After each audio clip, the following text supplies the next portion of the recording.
हाय, hello, नमस्कार. रेवती रेसिपीमध्ये तुम्हा सगळ्यांचं स्वागत आहे. तर सातार स्पेशल मस्त असा झटपट आणि अगदी सोप्या पद्धतीने ना अख्खा मसूर बनवलेला आहे.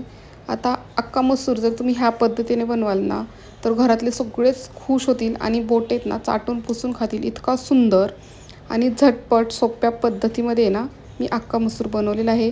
तर व्हिडिओ स्किप न करता पूर्ण बघा. व्हिडिओ जर आवडला तर व्हिडिओला एक लाईक करा. चॅनेलवर नवीन असाल तर चॅनेलला सबस्क्राईब करा. तरी ते मी कुकर घेतलेला आहे आणि आपल्याला कुकरमध्ये बनवायचा आहे अख्खा मसूर.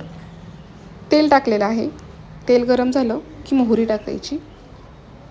मोहरी छान अशी आहे ना तडतडू द्यायची. नंतर जिरं टाकायचं.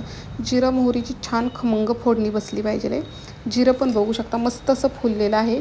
मग कढीपत्ता टाकायचा आणि भरपूर असा बारीक चिरलेला कांदा टाकायचा. अख्खा मसूरची भाजी बनवताना कांद्याचा वापर भरपूर असा करायचा. कांदा टाकायचा आणि कांदा छान असा आपल्याला आहे ना एकदम गुलाबी कलर येईपर्यंत आहे ना भाजून घ्यायचा आहे. तर बघू शकता कांदा छान भाजलेला आहे. ह्याच्यामध्ये 2 मिरची टाकणार आहे आणि भरपूर असा ठेचून घेतलेला लसूण टाकायचा. अगदी सोपी पद्धत आहे अख्खा मसूर बनवायची आणि खूप सुंदर असा आपल्याला हा अख्खा मसूर लागतो. कांदा, टोमॅटो, कांदा छान भाजलेला आहे. आता आपण टोमॅटो टाकायचा आणि छान असं आपल्याला हे भाजून घ्यायचं आहे. तरी ते मी अख्खा मसूर आहे ना एक पाऊण तास आहे ना पाण्यामध्ये भिजत ठेवलेला आहे. तर आता हा अख्खा मसूर आहे ना आपण स्वच्छ अजून एका पाण्याने धुवून पाणी निथळून काढणार आहे. आता इथे कांदा आणि टोमॅटो पण आहे ना छान असा आपला आहे ना टोमॅटो पूर्ण मऊ होईपर्यंत भाजून घ्यायचं आहे. तर पाहू शकता छान असा टोमॅटो भाजलेला आहे. कांदा भाजलेला आहे. त्याच्यामध्ये सुके मसाले टाकूयात. हळद टाकलेली आहे, जिरा पावडर, धना पावडर, कांदा लसूण मसाला, मिरची पावडर आणि गरम मसाला टाकायचा. आणि ह्याच्यामध्येच आपण मस्त अशी बारीक चिरलेली आहे ना कोथिंबीर टाकायची आणि हे व्यवस्थित असं 1 मिनिटभर आहे ना आपल्याला परतून घ्यायचं आहे. अगदी छान असं ह्याला आहे ना अजून तेल सुटेपर्यंत आपल्याला हे परतून घ्यायचं. आता ह्याच्यामध्ये आपण मसूर टाकूयात.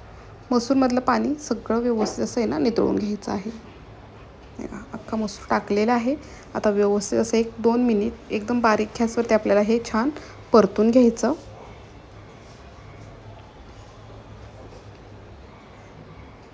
छान असं परतलेलं आहे. आता याच्यामध्ये आपण गरजेनुसार आहे ना पाणी टाकूयात. आता अख्खा मसूर आहे ना जास्त असा पातळही नाही करायचा किंवा जास्त घट्टही नाही करायचा. अगदी दाटसर मीडियममध्ये आपल्याला आहे ना अख्खा मसूर छान असा करायचा आहे. तर पाणी टाकलेलं आहे आपल्याला गरज आहे तेवढं. चवीनुसार मीठ टाकूयात.